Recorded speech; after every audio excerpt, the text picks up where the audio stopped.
tô interessado. Ele tá muito interessado. Eu tô muito interessado. Muito. Olha que engraçado. Olá, eu sou Arthur Demarré. Eu sou Bruno Falcão.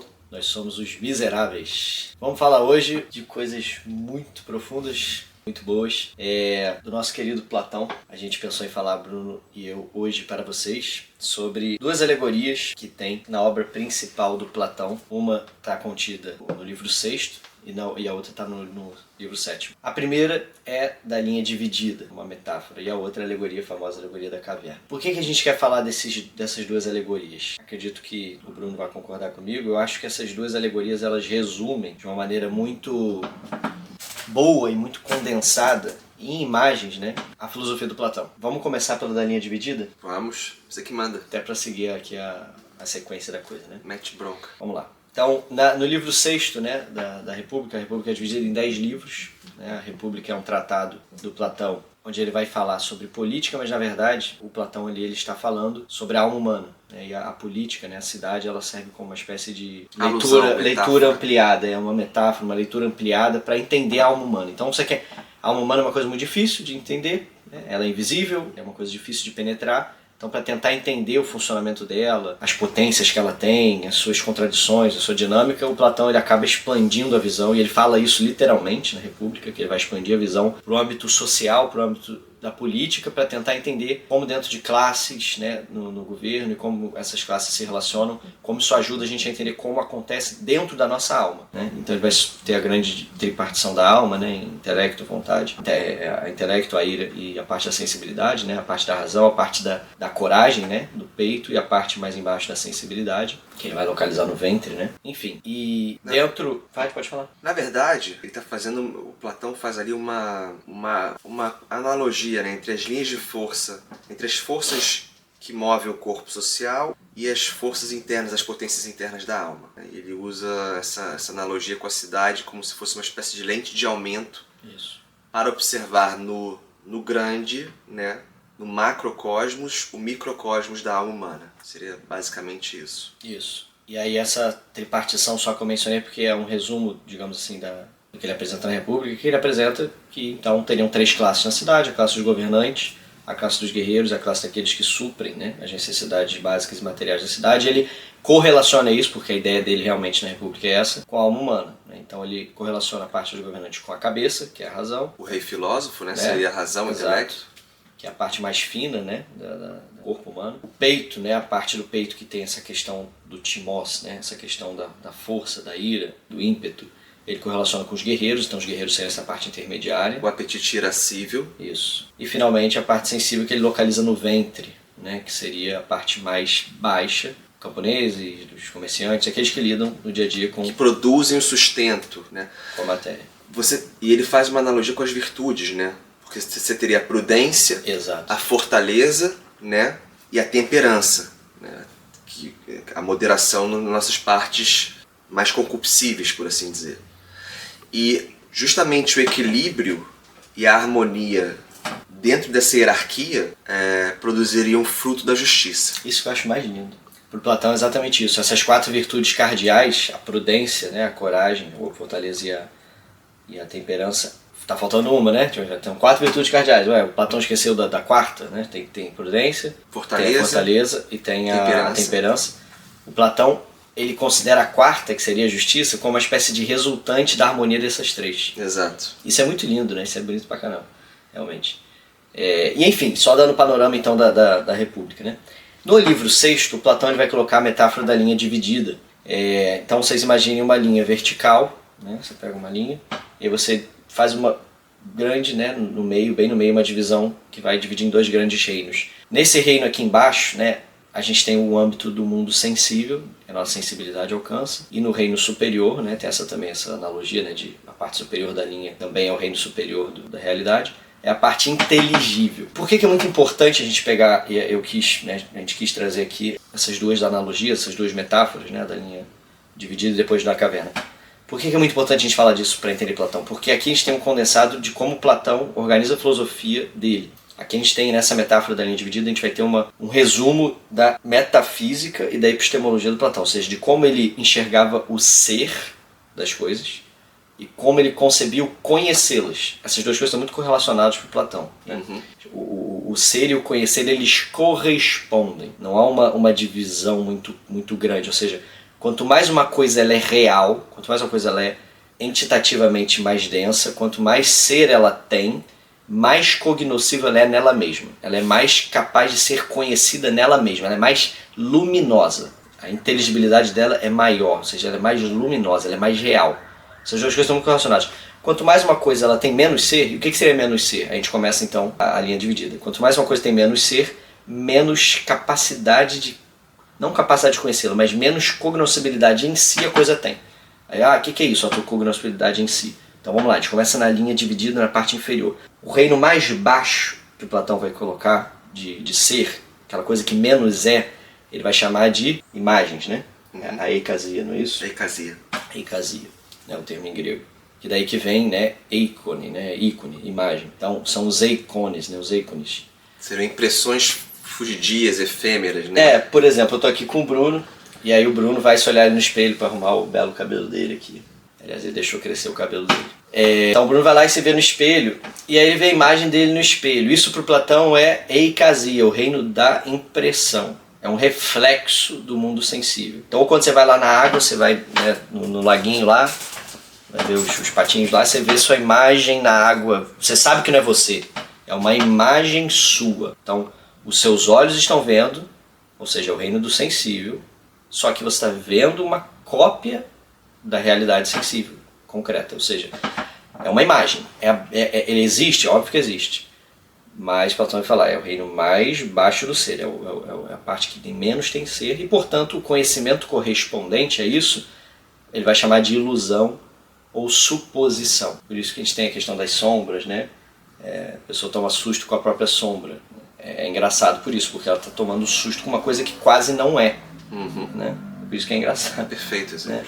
Então é uma ilusão. O segundo reino da linha dividida, acima da eikasia, seria o reino propriamente que a gente está acostumado, mas, né, cotidianamente, que é o reino da sensibilidade, né, que ele vai chamar Pistes. De pistes. pistes, que significa... Significa, na verdade, você tem... Esse reino seria o reino do consenso, né? Do senso comum no sentido popular da palavra, né? As pessoas têm essas primeiras experiências impressíveis da vida, né?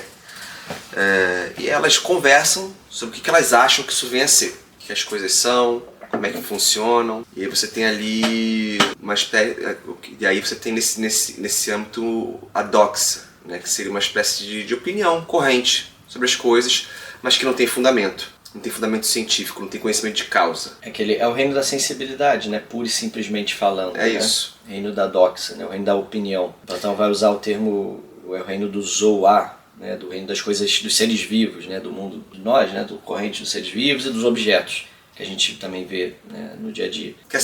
Então é isso, sei lá, né? Por exemplo, sei lá, que essa mesa aqui ela é de madeira. Isso é um conhecimento aqui que eu posso ver pelo menos, né? Estou vendo aqui a mesa, vejo que ela é de madeira e beleza, e pronto. É uma mesa de madeira, não tem nada demais nisso, é um conhecimento de opinião. Quer dizer, eu conheço isso, todo mundo sabe que é uma madeira, e isso não é um conhecimento muito elevado, é um conhecimento imediato, sensível. É um conhecimento fundamentado. Exato. Bem, esse é o reino do sensível, né? Então, é onde até a gente consegue chegar. E pistes, que o Bruno mencionou, é esse termo em grego que a gente tem para fé. Ou seja, e eu quero entrar depois nisso, acho super interessante, né? É o reino, ou seja, o reino da sensibilidade é o reino da fé para Platão. Olha que engraçado, né? O reino que é das coisas que a gente chama de concretas é o reino da fé para Platão. Isso vai ficar um pouco mais claro depois. Quer falar? Não, tô aqui pensando. Isso continua. A gente vai entrar então depois no... Esse é o primeiro reino, então, beleza, gente? A gente tem aqui as imagens, né? Que são esses exemplos aí da sombra, do reflexo na água, etc. E nós temos, posteriormente, o reino da sensibilidade. Ou seja, não é mais a imagem na água, né? Que eu tô vendo, mas eu tô vendo as coisas mesmo, sensíveis. Eu tô olhando aqui pro Bruno e vejo que é o Bruno, não o reflexo dele no espelho.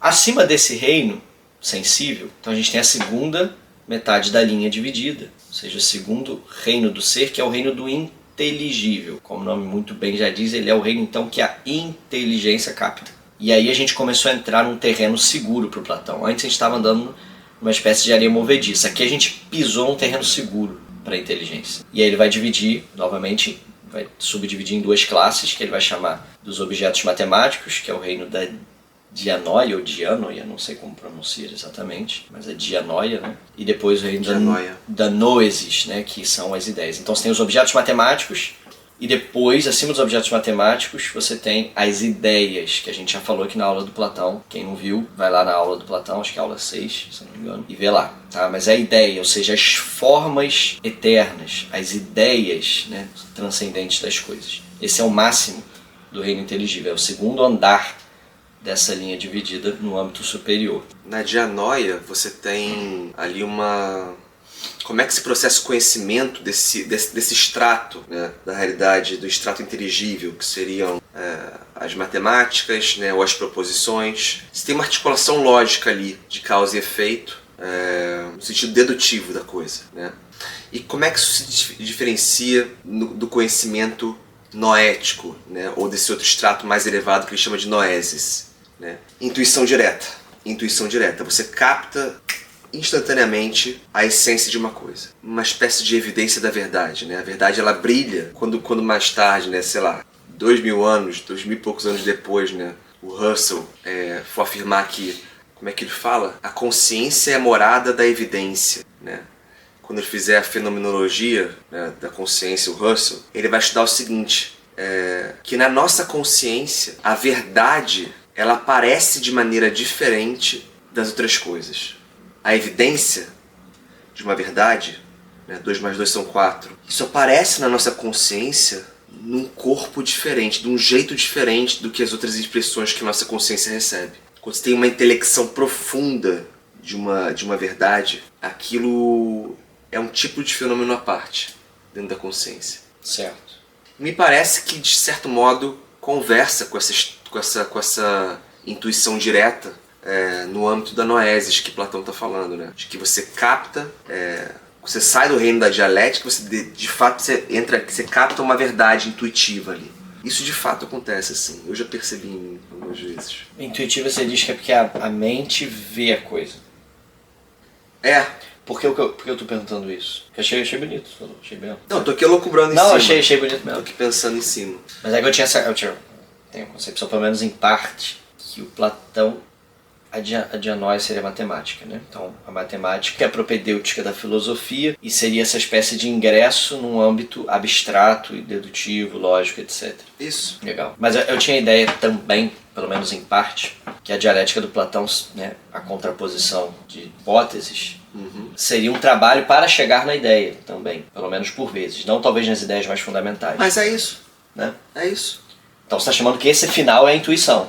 Mas o trabalho é o dialético. Sim. Ah, tá, perfeito. Tá. É isso. Não, entendi. Maneiro. É o caminho dialético no qual você finalmente Então, só aqui para esclarecer, né, a gente está aqui talvez avançando um pouco. A dialética para Platão ela é um método. E método vem do grego de, né, rhodós, né, que é caminho. Ou seja, o método é um caminho que eu escolho. Né? Eu vou sair daqui, né, de onde a gente está gravando e vou para minha casa. Eu tenho um método já estabelecido. Eu boto lá no Waze, ele já tem lá casa.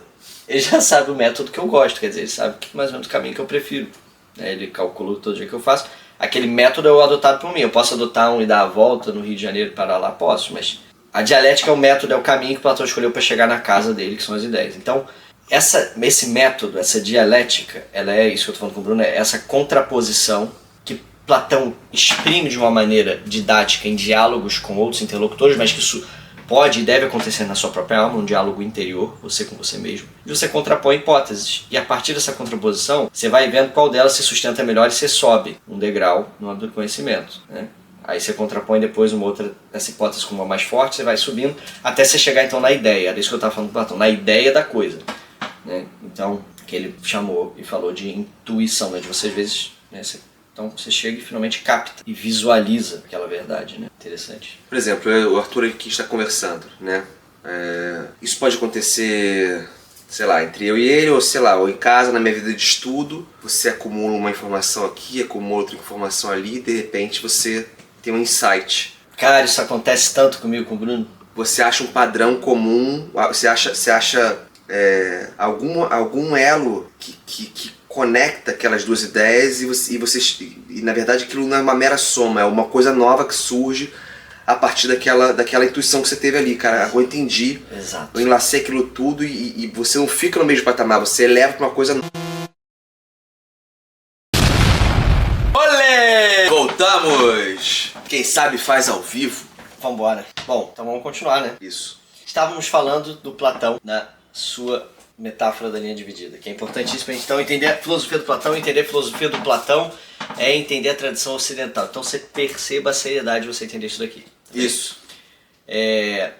Vamos lá. Então o reino dividido, né? O reino sensível e o reino inteligível. A gente está no reino inteligível e temos então duas categorias, dois substratos, uma subdivisão em dois sub-reinos. O reino dos objetos matemáticos, que é o reino que te introduz no âmbito do abstrato, você saiu daquele conhecimento meramente sensível, e o reino então da noesis, que é o reino noético, de que você conhece as ideias. Né? Vejam por que é importante isso daqui. O Platão... Isso eu quero saber onde é que você quer chegar, porque você está interessado nesse tema. Eu estou muito interessado. Por que eu estou interessado? Ele está muito interessado. Eu estou muito interessado. Muito. E aí, fala. Por que eu estou interessado, cara? Porque eu vejo uma fé das pessoas nas ciências naturais que me causa um certo incômodo. E eu acho interessante a gente meditar nisso aqui. Preste atenção. Existiu um autor, acho que foi o autor mais citado no século XX, ou um dos mais citados no século XX, portanto, não estou falando uma trivialidade aqui. Se chama Thomas Kuhn. Foi um historiador da filosofia da ciência, historiador da ciência norte-americano, já falecido.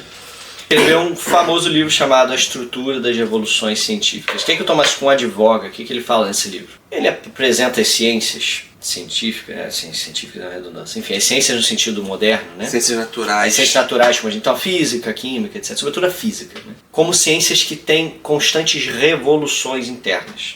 Ou seja, elas têm paradigmas que vão mudando ao longo do tempo.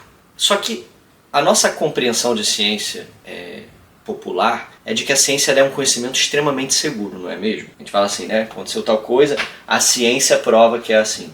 Não é assim? Sim. Ah, aconteceu lá, sei lá, porque outro dia eu vi uma reportagem que era provando que a galinha veio antes do ovo. Tem aquela famosa brincadeira, né? Quem veio antes, a galinha ou o ovo? O galo, pô. Tem uma explicação metafísica pra isso. O galo. Sim. É o galo. É claro que é o galo, porra. Tem a explicação metafísica pra isso, tá? Só que é engraçado que a gente deposita nossa esperança nesse tipo de resposta na ciência. Então a ciência descobriu, acho que uma proteína que tem na galinha que não tem no ovo lá, no ovinho, no pintinho. Então aí se provou que a galinha veio antes e tal. Aí existem inúmeras... Tô aspirado hoje. Não, existem inúmeras coisas que a gente confia muito na ciência, não é isso? Então, acontece tal coisa e tal, agora a ciência prova que é melhor você comer tal alimento do que aquele outro. Provou-se que aquele alimento não é tão bom quanto o outro. A ciência, agora a gente vai para o nível mais profundo. A ciência quântica, a física quântica, desmente a física newtoniana ou se contrapõe à física newtoniana, não é isso? E a gente tem isso na história da ciência constantemente, ou seja, paradigmas mudando. É um clássico também que a gente tem, que é do geocentrismo com o heliocentrismo, não é assim? A concepção clássica da cosmologia clássica era que o Sol girava em torno da Terra, e veio com Copérnico a gente tem a compreensão contrária, que é que não a Terra que fica girando em torno do Sol. Então o Sol está no centro e não o contrário. Isso é constante, isso é normal na história da ciência. A ciência toda hora está mudando. E se você faz uma pergunta sincera para você mesmo, você fala, por que raios então eu confio tanto assim na ciência? Nas ciências, entendo aqui no sentido moderno, as ciências naturais, e aí mais fortemente na física. Por que quando escuto um físico falar que provou-se então que a teoria da relatividade é a melhor teoria para explicar a realidade agora, e eu dou um assentimento quase religioso a isso? Já pararam para pensar nisso? Ora, mas há poucos séculos atrás as mentes mais brilhantes acreditavam, ou melhor, desconheciam essa teoria e acreditavam numa física que parece ser contrária a essa nova descoberta. Um dos grandes problemas atuais, né, que a gente tem dentro do âmbito científico são os problemas relacionados à física quântica. A física quântica, ela basicamente se contrapõe à física newtoniana. A física newtoniana, ela lida com o mundo macrocósmico, ou seja, com o mundo do movimento no âmbito maior, com os corpos celestes, com os corpos humanos. Ela lida com essa escala aqui. Projéteis, com o mundo que a gente vê do dia a dia, né? Então, eu venho aqui, largo meu celular, ele cai por causa da gravidade e tal. Tem tudo uma coisa determinada, as leis de Newton, né? Que demonstra a determinabilidade, o determinismo da natureza.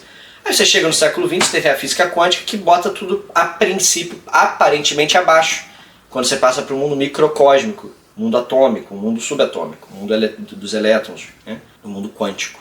Parece que essas leis deterministas não funcionam.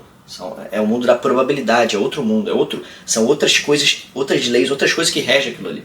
Ou seja, as mentes mais brilhantes há poucos séculos não sabiam disso e achavam que isso nem existia. Então, o Thomas Kuhn basicamente provou nesse livro que você tem revoluções dentro das próprias ciências. Revolução é o seguinte, você estava aqui, você vira 180 graus e você olha para o outro lado. Calma aí, só fazer um adendo para que o pessoal em casa não fique maluco ouvindo um negócio desse. Porque se você entender isso errado é de você ficar maluco mesmo. Mas eu vou chegar lá, Vai. Eu ia falar que Aristóteles responde os dois. Claro. A mecânica de Newton e a física quântica. Não, responde, mas acho que essa é uma aula, eu só quero ilustrar com esse exemplo. Matéria e forma. A gente pode falar uma aula só disso, para falar um pouco de física quântica dentro de uma perspectiva filosófica. O que eu quero dizer só é o seguinte, o Platão ele chama nesse segundo, lembra que é a linha dividida, né? Se é a linha dividida, você tem os dois reinos aqui e os outros dois reinos aqui. No reino do sensível, lembra, ele chama então o primeiro âmbito do ser é o reino das imagens. Então, aquilo que a gente falou, vejo meu reflexo no espelho, etc. Esse reino aqui, o segundo do mundo sensível, que é o reino dos objetos concretos, que a gente lida no dia a dia, é o reino que ele chama, que é o quê? Da pistis, da fé. Por que Platão está falando isso? Olha a sacada do Platão. Esse reino da sensibilidade, a gente pega a física, por exemplo, ele lida com o reino das coisas que mudam, do vir a ser. É isso? Das coisas que mudam, do fluxo. Né? Eu vou falar dessa caneca aqui desde um ponto de vista físico. Desde um ponto de vista físico, isso aqui é muito mutável. Né? Por quê? Isso aqui pode mudar de lugar, essa coisa se transforma ao longo do tempo, ela pode quebrar, etc. Né? O café que estava aí... A física newtoniana mostra que dentro de uma perspectiva da física newtoniana macrocósmica tem certas leis que a regem. Se eu passar para uma outra ótica, revolução científica, se eu passar para uma outra ótica, um novo paradigma no mundo quântico, as coisas funcionam de uma maneira diferente, que não estão diretamente visíveis para os meus olhos, mas são visíveis no laboratório. Né? Ou seja, o reino da matéria ele é o mundo da mudança, ele é o mundo da não constância, da instabilidade. Uhum. E por isso que Platão falou que é o mundo da fé, ou seja, eu tenho que confiar numa teoria científica. Que muito bem, não é que ela não tem valor, óbvio que ela tem valor, mas ela não tem um valor metafísico em si. É isso que é onde eu quero chegar. Ou seja, eu tenho certeza que para Platão, isso para a pessoa que entendeu a filosofia platônica, Platão está mais seguro do princípio de não contradição, que eu já vou falar o que é, do que a teoria da relatividade de Einstein, do que a mecânica quântica, ou do que a física newtoniana. Essas teorias físicas, elas são importantes, mas elas têm um nível de confiabilidade menor do que um conhecimento metafísico, como, por exemplo, você saber que as coisas são não contraditórias. Isso não muda, essa teoria não muda. Ou seja, o que é a não contradição? Essa caneca, ela não pode estar aqui e não estar aqui ao mesmo tempo sob o mesmo aspecto. Eu não posso falar que essa caneca está aqui e não está aqui ao mesmo tempo sob o mesmo aspecto. Isso é impossível. Isso é um conhecimento metafísico seguro que você tem. Ponto. Isso não muda. Isso não é o âmbito da fé, isso é o âmbito da noética. Você captou essa verdade, que não muda. E você percebe que isso é importante não por causa da caneca, né? Você percebe que isso é importante para o âmbito da moral, por exemplo. Eu pego um ser humano e ele deixa de ser menos humano por conta, às vezes, de uma raça, de uma etnia, de um povo que ele pertence? Não, por quê? Eu sei que aquele ser humano tem uma natureza, né, uma essência e é uma ideia transcendente que o caracteriza como ser humano, e aquele é um conhecimento metafísico. Nada do mundo da sensibilidade que varie nele pode me fazer dizer que ele não é um humano. Eu sei que ele é um humano, ele tem uma essência firme, metafísica. Portanto, ele não é um joguinho, um brinquedo que eu posso fazer o que quiser com ele. Ah, a pessoa ficou velha, eu posso matar. Eutanásia, né? Eu posso, porque ela não serve para mais nada. Não, porque ela tem uma dignidade metafísica, ela tem uma dignidade de pessoa humana. Por mais que a sua sensibilidade esteja, né, a sua capacidade sensível de fazer as coisas, né, de andar, de trabalhar, etc., né? Por mais que ela esteja defasada, ela não perdeu o valor dela. Ela não pode ser trocada. Ela tem uma realidade metafísica, ela tem uma realidade, uma dignidade, né, que não pode ser tocada. Isso é um conhecimento seguro que você tem. Quando você começa a inverter as coisas e você caracteriza a ciência natural, as ciências naturais, como o âmbito do conhecimento mais seguro, e você começa a colocar em xeque, em dúvida, conhecimentos que deveriam ser seguros, que são seguros, que são os conhecimentos metafísicos, você encontra um problema. Você encontra uma inversão da filosofia platônica e uma negação de tudo que o Ocidente sempre acreditou. Não entendi esse ponto. Eu acho interessante esse negócio. Platão ter chamado esse reino da matéria de reino da fé. Na verdade, o primeiro reino que ele chama das sombras seriam sombras porque são impressões, né? Quando o Arthur fala imagem do espelho, também pode ser as imagens que nos chegam pelos sentidos aqui, as impressões, né? Nesse sentido, a gente não é diferente, nesse sentido, só pelas impressões, né? Você só reage ao mundo, só aquilo são imagens que te chegam, que são efêmeras, né? Elas vêm e vão. Aqui agora, por exemplo, se você parar pra pensar no seu corpo, né? Tô sentindo aqui o encosto da cadeira, a camisa que tá pinicando aqui, isso, tá toda hora, a gente é assaltado por esse bando de impressões que vêm e vão o tempo todo. Em cima disso você tem o consenso, que se chama pistes, tem essa questão de fé, não no sentido religioso talvez do termo, não é isso, mas é no sentido de uma crença popular que a gente chama, né, em cima de um assunto específico, mas que ninguém examinou, né? Depois disso você tem o âmbito das matemáticas, aí você tem em cima disso a noesis, né, que capta intuitivamente esses primeiros princípios, como esse princípio agora de não contradição que o Arthur está falando. Que é um princípio metafísico, seguro. Né? Que na verdade o princípio de não contradição, o Arthur falou aqui, mas vamos repetir. O que é o princípio de não contradição? Ele afirma o seguinte, de que uma coisa não pode ser ela mesma e outra sob o mesmo aspecto ao mesmo tempo. De que uma coisa é ela mesma e não outra. Basicamente isso. Né? Acreditem se quiser, tem gente que quer colocar isso em dúvida. Pois é. E aí você vai se candidatar a uma neurose braba, se você realmente de fato acreditar nisso. Tem gente que fala só que não acredita, mas vive como se acreditasse. Claro, porque é impossível não, né? Porque o princípio de contradição, ele pressupõe o princípio de identidade. Isso. E o princípio de identidade, meus amigos, é tudo. É tudo. Né? De que essas palavras que eu estou falando aqui, elas significam aquilo que eu quero, aquilo que eu acredito que elas significam, né? que elas signifiquem. Né? De que eu estou sentado aqui agora, não é isso? De que quando eu olho para essa câmera aqui, eu de fato estou captando uma câmera. Tudo que nós aprendemos inteligivelmente, né? Nós aprendemos já segundo a sua unidade de sentido, segundo a sua unidade, segundo a sua inteligibilidade. Negar o princípio de contradição, então, de fato, é você negar o princípio de identidade das coisas. Né? De que as coisas não têm uma identidade estável. Né? Mas se as coisas não têm uma identidade estável, por que eu estou me propondo a falar para começo de conversa? E aquilo que você significou agora há pouco já não é ela mesma, então... Porque não só as palavras que eu estou usando, mas a relação de causa e efeito, né? A relação lógica, né? do meu discurso aqui. Outro conhecimento metafísico. Eu capto enquanto uma identidade. Outro conhecimento metafísico, causalidade. As coisas têm efeitos. Né? As coisas, melhor dizendo, as coisas são efeitos de uma causa. Melhor dizendo, desculpa. Que no fundo, se você for a fundo nisso, se você realmente entender esse princípio, você vai desaguar na existência de Deus. Entende a importância de você entender a segurança e a firmeza dos conhecimentos metafísicos? De entender por que Platão olhou para esse lugar e chamou de reino da fé, que não é fé religiosa, como o Bruno falou, mas é essa crença, ou seja, é o mundo da doxa. Uma crendice. É diferente, a palavra crendice. O que eu quero dizer é o seguinte, quem me garante que segurança epistemológica absoluta eu tenho, que a teoria quântica é melhor para o mundo microcósmico? Ela é melhor agora, até que a gente saiba, né? Isso eu estou falando, gente, os cientistas sérios, o Thomas Kuhn, eles sabem isso, eles atendem por isso, eles aceitam isso, essa premissa. Sim, o reino do âmbito científico, da natureza, a física, a química, a biologia, é frágil no sentido teórico. As teorias mudam o tempo inteiro. Então o conhecimento humano é isso, né? É o pensamento, pensiero debole, que os italianos chamavam, né? É o pensamento frágil. Foi uma escola que teve também, né? De filosofia. Pensamento frágil. Não, por quê? Porque você tem os conhecimentos metafísicos. É isso que o Platão descobriu e deixou pra gente está jogando fora.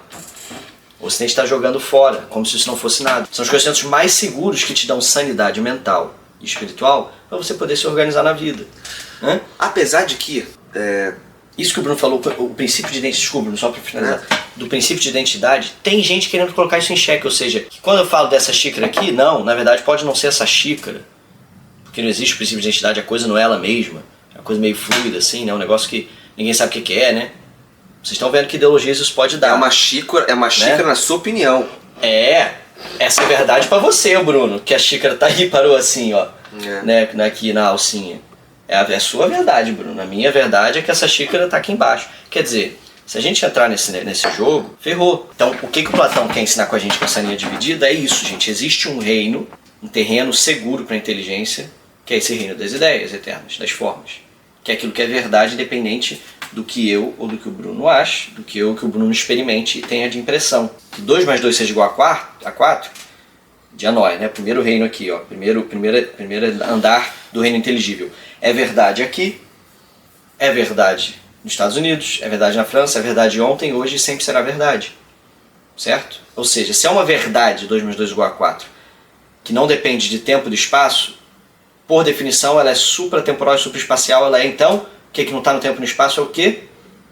É eterno, não é? Então, verdades eternas, seguras, que eu posso aqui me maravilhar com, isso é maravilhoso. Verdades que não me pertencem, pelo contrário.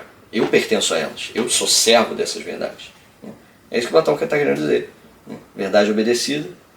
Verdade conhecida. Verdade conhecida, perdão. Verdade conhecida, verdade obedecida. Isso. Mas tem uma coisa também aqui para complicar agora também. Na verdade não é para complicar, na verdade. Não, acho que simplifica. Quando a gente fala da ciência moderna, né, da física, você está pegando certas relações, você está pegando fenômenos da natureza, né? Dissecando uma categoria de certos fenômenos da natureza, e você está estudando esses certos fenômenos, as relações de força imbricadas nesses fenômenos, né, dentro de um discurso matemático. Ou seja, você está analisando certos fenômenos da natureza segundo uma modalidade de discurso matemática. Tá, isso não esgota o que esses fenômenos são. Você está considerando eles somente a partir dos seus aspectos matematizáveis. Exato. Né? E isolando eles do todo concreto na onde eles estão inseridos, entre N outros fenômenos que estão acontecendo junto com eles e que influem nesses fenômenos. Não é isso? Pois bem, não obstante, no entanto, essas relações matemáticas que estão ali, elas já denotam uma realidade metafísica. Exato. Porque elas já denotam um princípio de ordem, de proporções matemáticas que estão atuando naqueles devidos fenômenos, né? Proporções essas que seguem que seguem padrões matemáticos que, por sua vez, não mudam de acordo com a matéria, com a mutabilidade do mundo material. Muito pelo contrário, é essa estrutura de proporções matemáticas que ordena o mundo material tal como nós os conhecemos. Não é isso? Então, o sujeito já está, de certo modo, tendo um vislumbre metafísico, melhor colocando, quando ele percebe essas relações de força e uma ordem que pode ser traduzida para o campo do discurso matemático, né, mas que não se esgota dentro do campo da matemática. Ela é maior do que isso, né? Porque você pode saber quanto é que as coisas medem, qual é a relação de causa e efeito entre elas, e a relação de força ali, tudo isso dentro do aspecto matematizável, de um discurso matemático. E, no entanto, ainda havia muitas outras coisas para serem ditas, né, esgotáveis. Né? Outro dia eu ouvi falar lá tem lá o Crônicas de Nárnia, né? Tem um mago, Ramandu, alguma coisa assim, não vou lembrar agora o nome, vocês me perdoem. Mas aí a criança pergunta para ele assim, ele pergunta para a criança, você sabe o que é uma estrela? Aí a criança dá lá a constituição material da estrela, né? Algo ali, poeira disso, gás hélio, não sei o que. Ele fala, olha, isso é aquilo do qual a estrela é feita, mas isso não é o que é uma estrela. Então, assim, esse é o C.S. Lewis, né? Que é brilhante como sempre. Sim. Então, assim, mas esse princípio de ordem matemático, ele aponta para uma realidade metafísica. É isso. Uma inteligibilidade. O que o Bruno tá falando é que uma mente sadia, acho que é isso, tá, Bruno? Pra mim é muito óbvio isso, é a minha leitura, tá? Do que você falou. Que a pessoa sadia, ela... E o que importa aqui é a leitura de cada um, poxa. Poxa, só a sua opinião é minha. A gente tá aqui no reino da doxa. Tá tudo certo. Volta. Não, é isso, porque o problema vocês percebem aqui, né? Isso tem que ficar muito bem claro, bem esclarecido. O problema não são as ciências naturais, as ciências do mundo da físis, né? Da natureza. Claro que não. Como o Bruno bem disse, só aponta para coisas que a superam. por uma mente sadia, ou seja, a pessoa está lidando com um reino, né, no seu campo de conhecimento, e ela sabe que é algo superior àquilo ali que sustenta e ordena aquele negócio. Isso é muito óbvio. Qual que é o problema aqui que eu estou querendo colocar? É quando a gente absolutiza, isso me parece ser muito comum na nossa sociedade, absolutiza as ciências da natureza como se elas fossem o conhecimento mais seguro e mais alto que a gente pode ter. E para esses caras aqui como Platão, isso é inadmissível. Mas só para... O que ele está falando da maneira como as pessoas veem a ciência da natureza, as ciências da natureza, é uma maneira opaca nesse sentido, é uma maneira embotada sobre certo aspecto. Porque sim, mas eu tô falando, essa crença popular. Porque esse que é o ponto. O cientificismo moderno, ele já vem imbuído de um materialismo. Que as pessoas já engolem aquilo ali e elas não percebem que para você obter essa... O Olavo, ele começa a aula sobre Sócrates na História Essencial da Filosofia falando exatamente isso.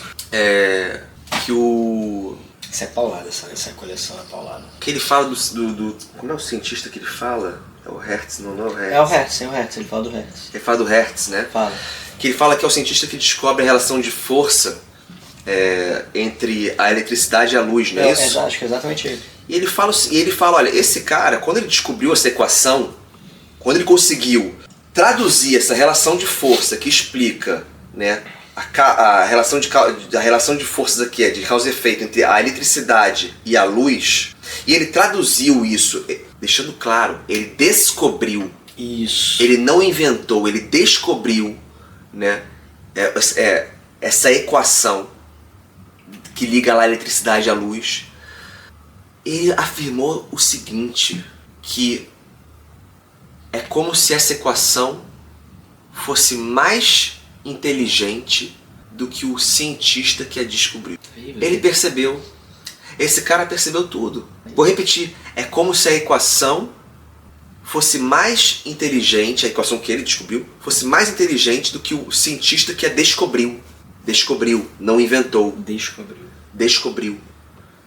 Ou seja, ele está tendo uma espécie de talmazen, de maravilhamento, diante do vislumbre de que existe uma inteligência por trás daquele princípio de inteligibilidade. Porque para ter uma equação dessa, meu amigo, ela não surge do caos. E ela não surge da matéria inanimada. Ela é produto de uma mente, tal como diria Platão. Né? O mundo é produto da mente. E agora a gente quebra essa mesa, toca fogo nesse estúdio e fecha esse vídeo. Isso que você falou é muito importante. A verdade é que se descobre, não se inventa. A verdade é que se descobre, não se inventa. Por isso que ela é superior a nós. Ela preexiste a nós. Se eu descubro uma coisa é porque ela estava lá antes de mim. E ela independe de mim. Exato. Bonito, né? Olha, a gente vai terminar essa aula aqui, a gente continua outra falando da alegoria da caverna? Pode ser. Pode ser? É isso, gente. Um beijo. É isso, tá? Curtam aí, por favor, se inscrevam, ativem o sininho e, por favor, sigam aí os Miseráveis. Tamo com Deus, até a próxima. Amém. Beijo.